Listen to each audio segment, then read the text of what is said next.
If W1 equal to XYZ XT or XYZ all coming from real number and W2 0 XYZT are two subspaces of R5 over R, then dimension of intersection of W1 and W2.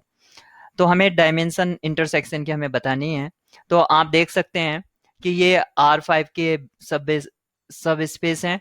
तो जो W1 की जो dimension है, dimension of W1 वो कभी भी exceed नहीं कर सकती है 5 से, और ऐसे ही डायमेंशन ऑफ W2 है जो है वो भी 5 से एक्सीड नहीं कर सकती है, क्योंकि दोनों ही उसके सब स्पेस हैं। तो अब हमें ये पता करना है कि डायमेंशन ऑफ W1 आखिर है कितनी। आप देख सकते हैं यहाँ पर कितनी फ्री एंट्रीज है। x एक x ये है तो एक ही में काउंट करेंगे, y z 3 हो गई यानी कि 4।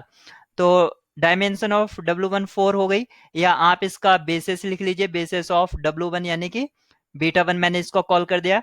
तो जब हम R2 के लिए बेसिस लिखते हैं तो उसके लिए कैसे लिखते हैं, क्योंकि हमारा जो भी एक्स वाई इसमें एलिमेंट होता है, तो जो पहले x के लिए 1 कर देते हैं और दूसरे के लिए 0, फिर सेकंड प्लेस पर 1, बाकी सब जगह 0। तो इस ऐसे हम बेसिस लिख देते हैं किसी भी चीज के लिए। तो हम इसके लिए बेसिस कैसे लिखेंगे, फर्स्ट 1 बाकी सारे 0, तो 0 0 0, यहाँ पर फोर्थ पर भी 1 रहेगा और ये 0, क्योंकि एक्स सेम हो गया, एक्स के लिए हमने 1 किया।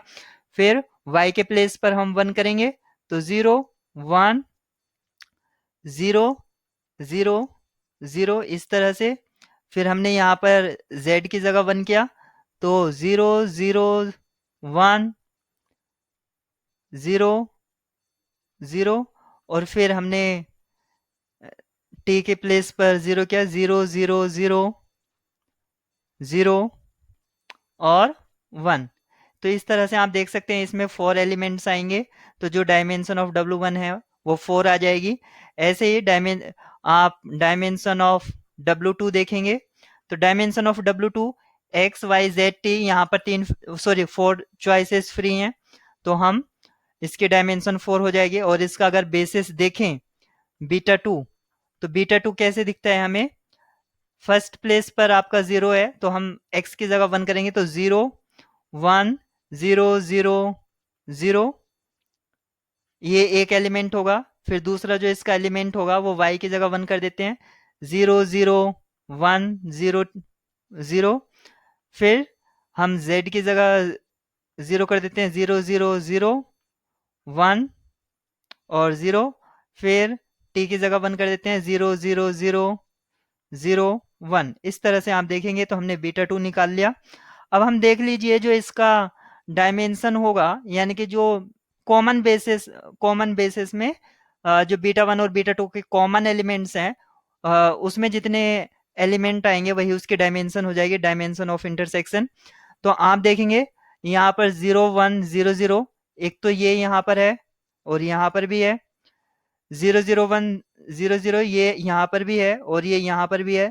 दो अभी तक हमें मिल चुके हैं, ये वाला एलिमेंट यहाँ भी है और ये यहाँ भी है। तो इस तरह से हमें पता चल गया dimension of intersection of W1 intersection W2 equal to 3। अगर किसी को अब भी समझ में नहीं आया है तो आप क्या करें, जो इंटरसेक्शन होगा वो W1 की भी प्रॉपर्टी सेटिस्फाई करेगा और W2 की भी प्रॉपर्टी सेटिस्फाई करेगा। W1 की प्रॉपर्टी सेटिस्फाई करने के लिए फर्स्ट और फोर्थ प्लेस, यहाँ पर आप देखिए फर्स्ट और फोर्थ प्लेस सेम होना चाहिए, यानी कि W1 के लिए यहाँ पर फर्स्ट और फोर्थ प्लेस सेम होना चाहिए और W2 के लिए फर्स्ट प्लेस 0 होना चाहिए। तो अगर मैं W2 के लिए फर्स्ट प्लेस 0 कर देता हूं तो इसका जो फोर्थ प्लेस है अकॉर्डिंग टू W1 वो 0 होगा। बाकी आप फ्री हैं, तो आप सेकंड प्लेस पर कुछ रख सकते हैं, x, यानी कि यहाँ पर चाहे y बोल दीजिए या x बोल दीजिए, जो भी आप बोले। तो उनमें से एक एलिमेंट x होगा, एक आपका, या आप इसको कुछ भी बोल दीजिए, X Y, third place 1 2 3, fourth element ये हो गया, और एक और ले लीजिए एक्स वाई जेड, कुछ भी ले लीजिए। तो आप देख सकते हैं जो भी आपका इंटरसेक्शन होगा W1 इंटरसेक्शन W2, उसमें इस तरह के एलिमेंट्स आएंगे और ये एक्स वाई जेड जो बिलोंग कर रहे हैं वो आर को बिलोंग कर रहे हैं, तो यहाँ पर आपको 3 फ्री चॉइस हैं। उससे भी आप बता सकते हैं कि जो डायमेंशन ऑफ इंटरसेक्शन है वो 3 है। तो इसका जो ऑप्शन है, ऑप्शन बी आपका ट्रू होगा।